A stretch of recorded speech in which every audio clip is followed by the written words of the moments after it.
क्या आप जानते हैं कि हमारे सनातन धर्म में गंगा स्नान को इतना पवित्र क्यों माना जाता है। मान्यता है कि माँ गंगा के जल में स्नान करने से मन, वचन और कर्म तीनों ही शुद्ध होते हैं। गंगा केवल एक नदी नहीं बल्कि आस्था है, भक्ति है और मोक्ष का प्रतीक है।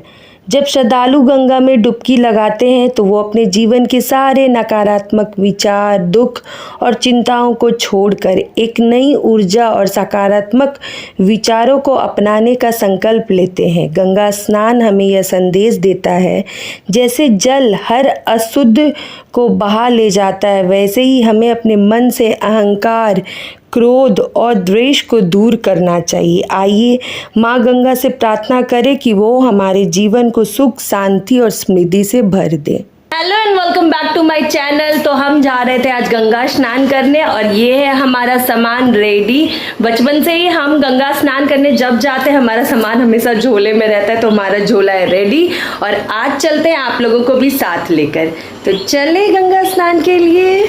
ये वीडियो आज की यानी कि 15 जून की है और आज तिथि है सोमवती अमावस्या का और हम लोगों को मौका मिला माँ गंगा की तरफ से स्नान करने का। तो हम पहुँच गए, मेरी माँ, मेरी सासू मॉम और हमारी पूरी टीम निकल पड़ी गंगा नहाने, क्योंकि जब भी हम गंगा नहाने जाते हैं तो एक लोग नहीं जाते हैं, कम से कम 4-5 लोग जाते हैं और हम ई रिक्शा यानी कि टुक टुक पकड़कर पहुंच जाते हैं गंगा नदी।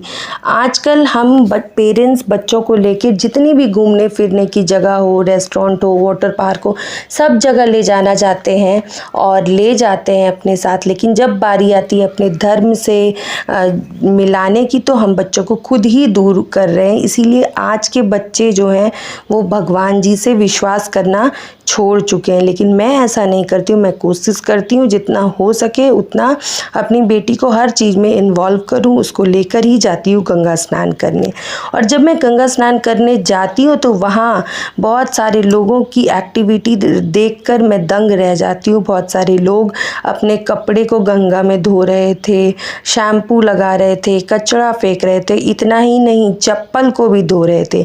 गंगा को जिनको हम माता मानते हैं उसमें कोई चप्पल कैसे धो सकता है। जहाँ हम खुद शुद्ध होने जाते हैं वहाँ कोई चप्पल कैसे धो सकता है। मुझे तो हैरानी होती है ये सब चीज़ देख के। तो गाइज़, अगर आप गंगा स्नान करने जा रहे हैं तो ये सब वहाँ बिल्कुल भी ना करें। और यहाँ पे मैं और मेरी बेटी ढेर सारी मस्ती करने के बाद जब हमारा स्नान पूरा हो जाता है तो हम लोग वहाँ की मृतिका ले करके, गंगा माँ 7 बहनें थी उसकी छोटी छोटी प्रतिमा बनाते हैं। फिर एक शिव भगवान, गणेश जी और उनकी हम पूजा करते हैं। मैंने पूजा का वीडियो रिकॉर्ड नहीं किया है क्योंकि मैं पहले भी ये डाल चुकी हूँ। और जब भी आप गंगा स्नान करने के लिए जाओ वहाँ से कुछ ना कुछ एक चीज़ खरीदो। हम लोग वहाँ से सिंदूर की पुड़िया लेकर आते हैं क्योंकि सिंदूर सबसे ज़्यादा ज़रूरी है।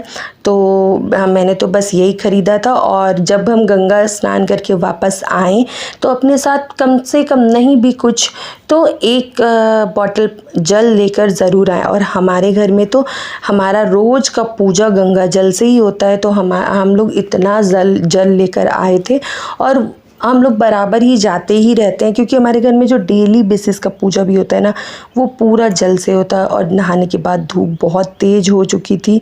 हम लोग फटाफट से वहाँ से निकल जाते हैं, माँ गंगा से विदा लेते हैं और बोलते हैं कि फिर से मौका दीजिएगा अपने आप को शुद्ध करने का। और आप यहाँ देख सकते हो कितनी पसीने से मैं भर चुकी थी।